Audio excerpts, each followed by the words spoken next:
Come on in. Come on in. Come on in. Not come on in. Not come. Sorry, y'all. Y'all know I'm weird. Whatever. Hey everybody, what's up? It's your girl Bondi Blue. So let's go ahead. Let's go ahead. Hey everybody, what's up? It's your girl Bondi Blue. Okay, follow me on Instagram and let's get into the video. Right? Hey everybody. Okay, so listen. I didn't know what this was gonna give because I didn't tell y'all ahead of time because I ain't know. But I figured I saw DJ Richie Skies live in. You know what I'm saying? I was like, there might be a couple of people that want to be in here with me while I talk about this. So I decided to, come on back live and talk to y'all about Belle Collective. Okay. So I have notes. Hi, everybody. Thank y'all for rejoining me because I know a lot of y'all were in my Love and Marriage Huntsville. I appreciate y'all for that. Is it messing up? Can y'all hear me? Can y'all see me? Because I'm getting little bars. So I want to make sure everything is good before I start. Hey, happy Sunday, everybody. So my husband is upstairs while I'm waiting. My husband is upstairs putting together a dresser for us because we have too much shit. So at some point I'm going to be going through clothes again. I have so many pairs of jeans that I need to give to somebody that's a size 12 because I am not anymore. And I don't plan on ever really being a size 12 again. And if I do, I'll buy some new jeans that's a size 12. You know what I'm saying? Like, I think I'm probably going to end up giving all the stuff to Goodwill or something because it's all in good condition. I ain't really wore it. Bought it probably right before the pandemic, was shopping and shit, and never got a chance to really wear the stuff. Lost weight. Now I can't fit it.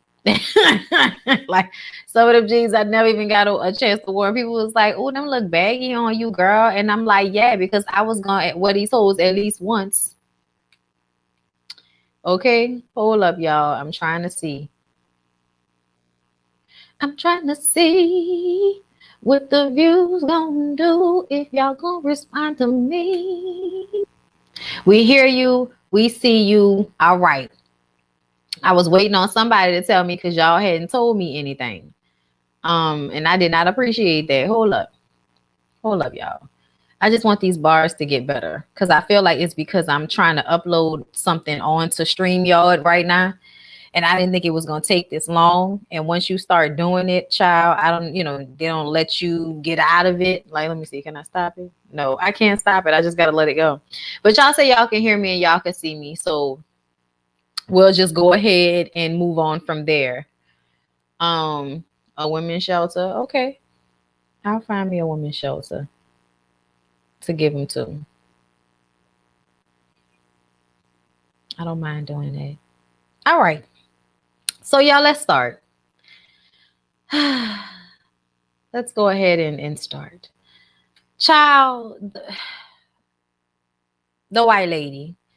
At first I wasn't gonna call her the white lady, like as if that was offensive, as if white people didn't create the, differentiation between us as being white and black. So no, you're gonna be white lady. And that's the way you differentiated yourself, by being said white lady. It seemed as if we were a little confused about who was given this local ass barber,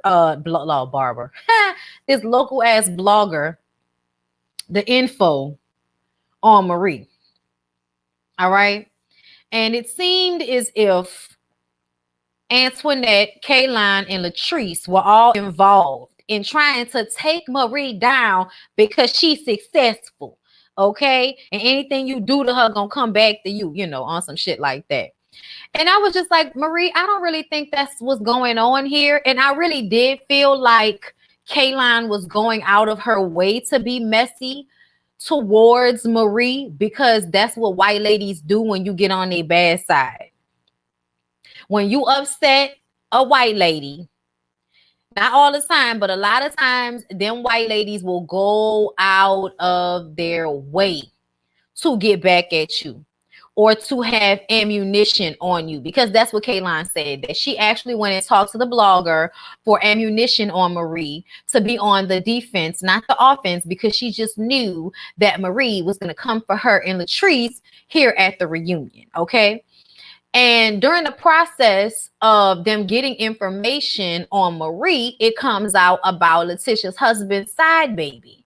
And so Latrice knew about this ahead of time before it was actually put out online. And Latrice gave Letitia the heads up.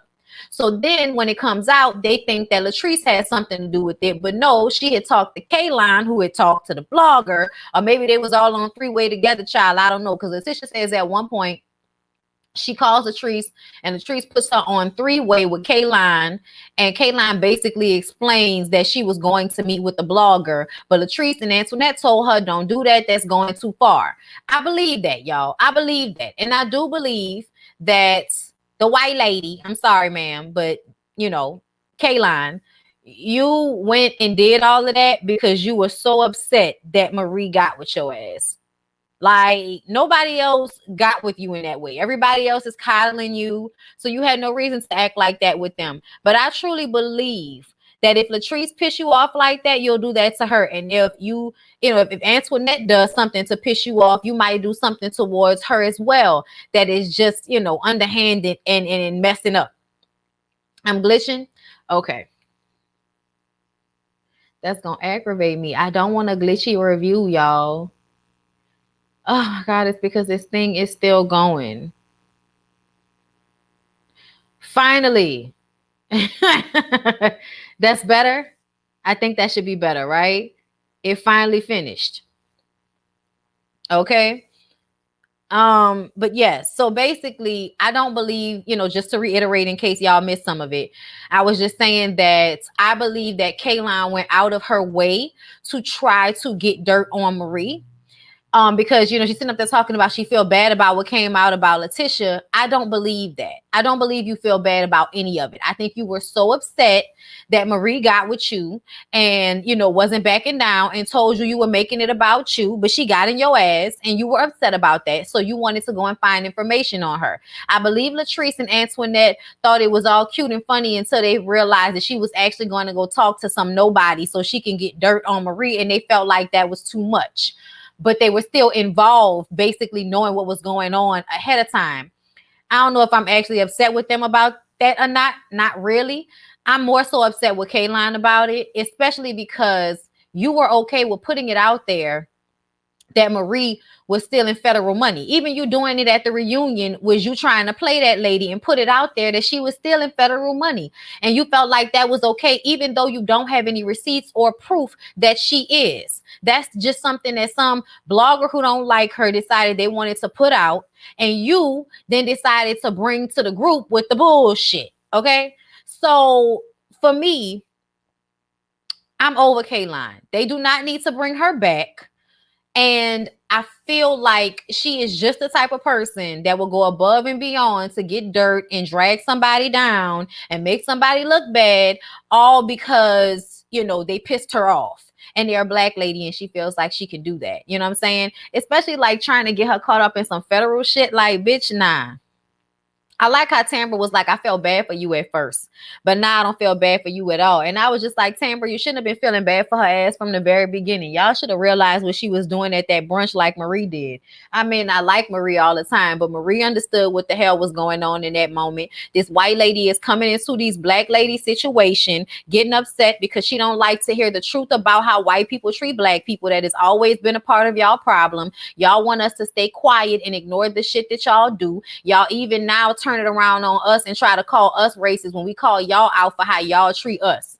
Like, y'all do that all the time. That is nothing new. And I can't stand when people act like my family's not. Oh, girl, Jefferson Davis is definitely a part of the fabric of the fucked up racism in this country. So don't even do that in so many ways. Okay. We had to get a street change. We had to stand outside and fight with people who didn't even live here to get his damn monument taken down. So as far as I'm concerned, ma'am, you are like prime example of this like Karen white lady racism shit. But you try to put sugar on it because Southern people have had to live around black people in a way that I feel like there isn't much separation. I feel like in the North, y'all have different neighborhoods. Like y'all had a North side and a South side and all of that. In the South, I believe it's more so mixed in as far as neighborhoods are concerned. And I also feel like a train track will separate black people from white people. Not the same as how it is in the North. So us having to deal with some of these racial tensions and issues along the way forces them to deal with things with a little bit more sugar on shit, but it's still shit. See what I'm saying?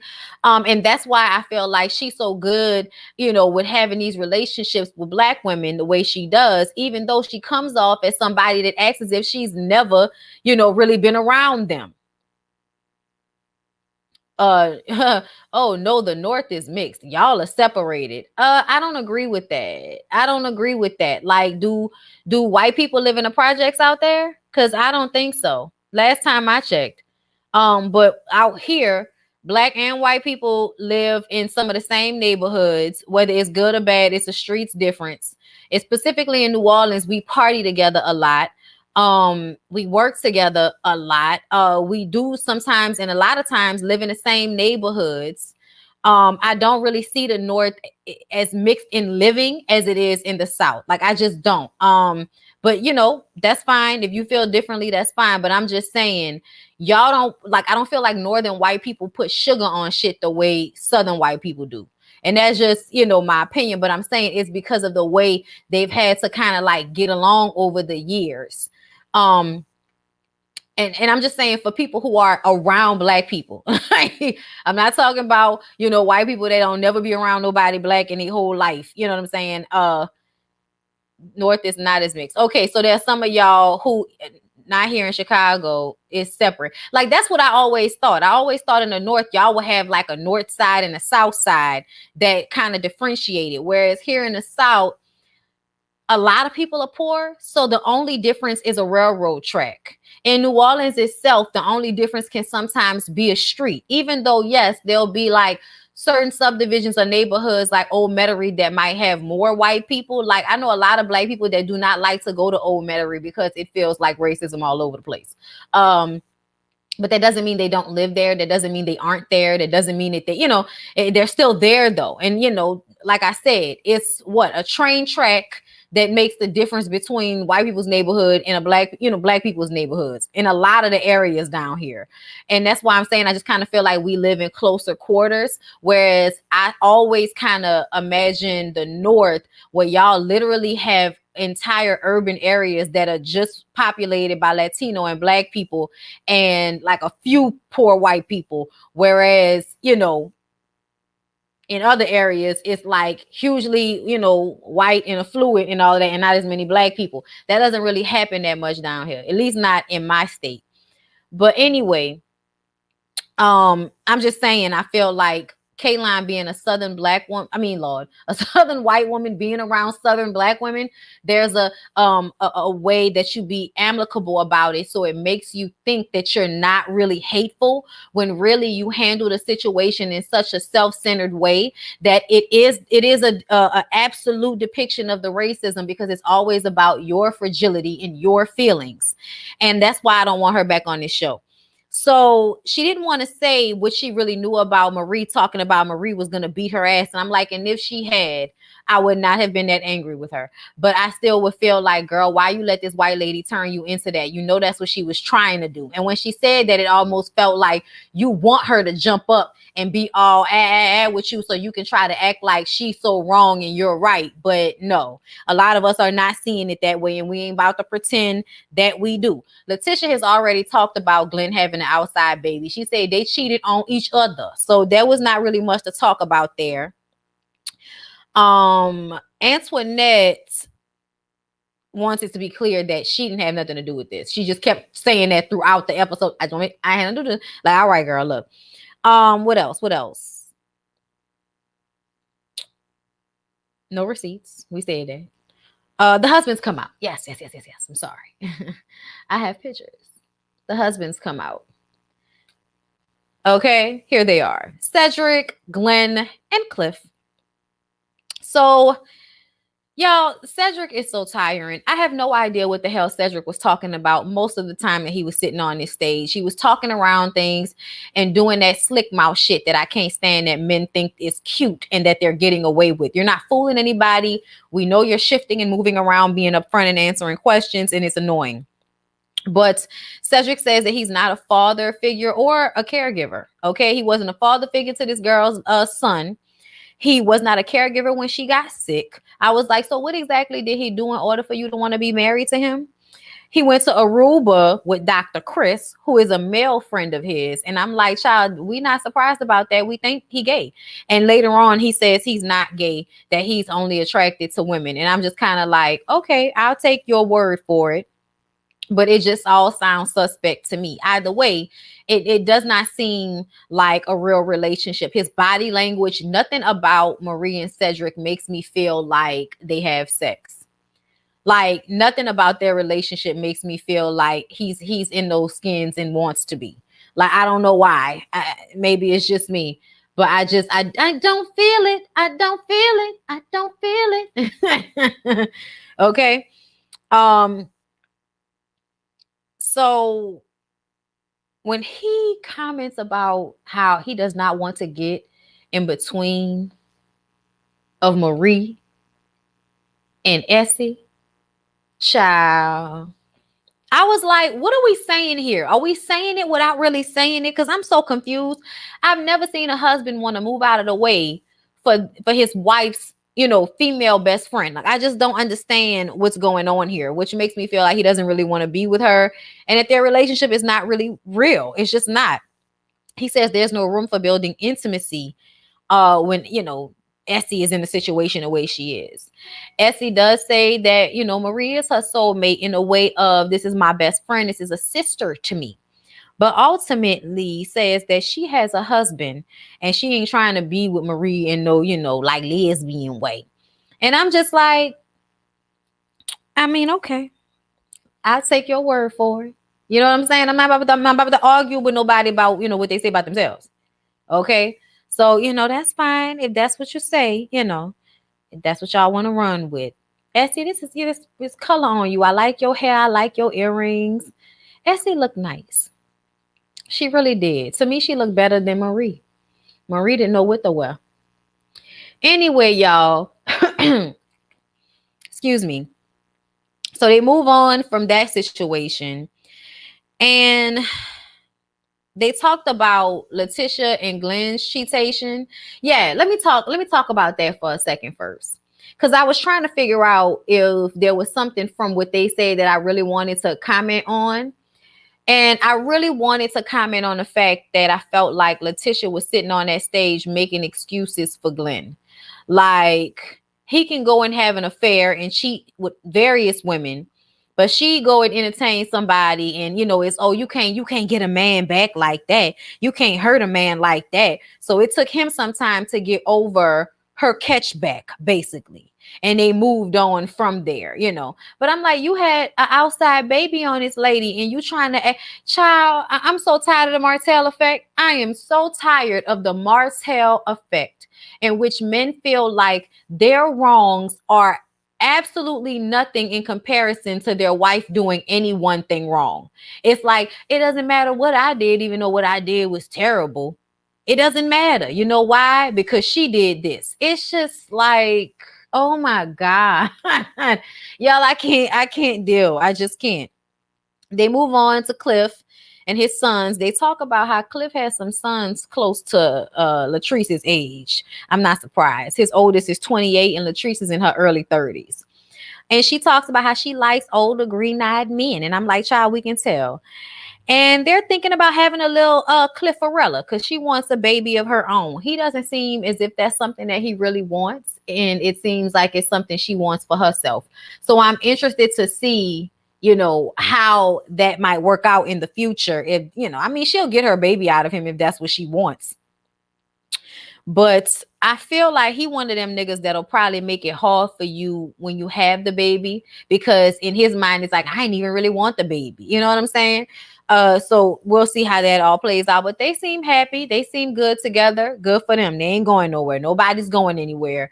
We'll wait for season 2 because everybody be talking their shit until, they get a divorce on a reality show. Antoinette and Marie go back and forth for a little while, y'all. And Marie basically says she doesn't think that Antoinette thinks for herself. And she's like, first of all, honey, I'm a doctor and I'm the only doctor on this cast. So I'm trying to understand how the doctor who went through a divorce and opened up her own practice all in the same year while going through a pandemic. I'm trying to understand how that woman, that doctor, doesn't have a mind of her own. And then Marie wanted to argue with her about whether she was going to refer to her as doctor or not. I'm like, bitch, get over it. She's a doctor. Like, don't be trying to play people. I'm not one of those people that create like such this large differentiation between doctors and dentistry and doctors and, your body and all of that type of shit. I feel like we all have our specialities and ain't nothing wrong with that. But teeth are very important. You can die from having an infection in your mouth. Okay. You can have issues in your mouth that will eventually lead to you having to go to the emergency room if you don't take care of your teeth and see dentists. So as far as I am concerned, dentists are very important, and you're not going to disrespect Antoinette's doctorship, bitch. Okay, don't do it. It's not cute. It's not becoming. And that's why I feel like all of that y'all jealous of me is bullshit. You're projecting. You're jealous of them, probably feeling some type of way about them having something you don't have, and you're trying to bolster what you do have to make you feel better about yourself, Marie. And I just want you to stop doing that because it's uncalled for. If you wouldn't be so nasty to people, maybe they wouldn't feel a need to, kind of, be like this bitch. Like, I feel like a lot of the energy she gives out is what she gets back, and not necessarily like they were coming at her neck for no reason at all, the way she seems to think. They were coming at me because they know I'm successful. Do you really think that all of these other successful Black women are trying to figure out ways to make you less successful when you don't even do the same thing that they do? Like, that just doesn't even make sense to me. But child, Letitia put Antoinette on blast and said that Antoinette flirted with her husband and Antoinette flirted with Cliff. I said, oh no, y'all gonna have to explain how Dr. Antoinette is out here flirting with folks' husbands. Oh Lord. Okay. And basically Letitia explains that after Antoinette sip and see, she comes back after she was waiting for Glenn. She was in a car. So she come back looking for him, like, where you at? And she's holding his hand saying, hold up, don't go, take a bottle of this Hennessy before y'all go, and y'all go home and, y'all make love or whatever. And so apparently Cliff then plays it off like Antoinette was trying to flirt with him. And I guess Letitia felt like she picked up on a vibe as well. I'm like, the lady probably was tired, a little tipsy. And, y'all know how people be when they be a little tipsy. They be holding on to shit unnecessarily. But I kind of feel like when Antoinette explained, I understood exactly what she meant. And I just kind of felt like Letitia was trying to see something that wasn't really happening. Maybe it's just me. And then as it pertains to her flirting with Cliff, I felt like Latrice didn't expound upon that. And that is what bothered me. That made me feel like maybe Antoinette flirted with Cliff, but I couldn't see that because, like, why? You know what I'm saying? Maybe she's one of those girls that just get a little loose in the goose when they drunk, because I can't see her flirting with them. Not really. Like, I just don't see it at all. I'm sorry. Like, I think y'all want to believe somebody wants, y'all men like that. But yeah, nah, I don't really see that. I'm sorry. Yeah. Let me come back on camera because I'm reading y'all comments. Yes, I don't see it either, y'all. I don't understand why they are discussing so much stuff that didn't air on the show, because ain't nothing happened during the show. That's why. Ain't nothing happened on the show, and that's why. They attempted to end on a positive note, you guys, but I just kind of felt like it's not positive. Y'all don't like each other. It's been a whole lot of mess and bullshit that has not had receipts or proof behind it, and y'all have let that shit rock. Y'all let Kaylon come in with the infiltration and all of that. Like, Glenn was more than likely flirting with Antoinette, and she wasn't going for it. And when Letitia walked in, he flipped it and Letitia bought it. Yep, that sounds about right. And Cliff, we've seen how flirty Cliff can be with Latrice's friends and Melanie and all of that. So I feel like if anybody was flirting, it was probably y'all old ass husbands flirting with her more than it was her flirting with y'all old ass husbands. Okay. Okay. You say OWN has deleted reunion scenes on YouTube that should have been included in the show. Okay. I'm gonna check that out. And then if I do a Bondy Blue show tomorrow and there's something, to talk about in that, I'll talk about it there. All right. But yeah, y'all, they attempted to kumbaya this bitch out and I wasn't falling for it. Yeah, I hope they don't bring Kaylon back next season if they do get a next season, because have we confirmed that? I don't know. I hope they do, though. You know what I mean? Because I feel like it was a really good show as far as like the idea. But like I said, nothing really happened. But I feel like it was because the season was cut short. Next time, they'll probably get a longer season. And then they'll actually be able to give us a little bit more, hopefully. Bring on some different people. See if different personalities kind of work out a little bit better, maybe. We'll see how it goes. I'll be looking forward to hearing from Carlos whenever it does pop. But I love y'all. Please don't forget to like, comment. Oh, they confirmed season 2? Great. Okay. Don't forget to like, comment, and subscribe if you have not already. And I'll see y'all in the next one.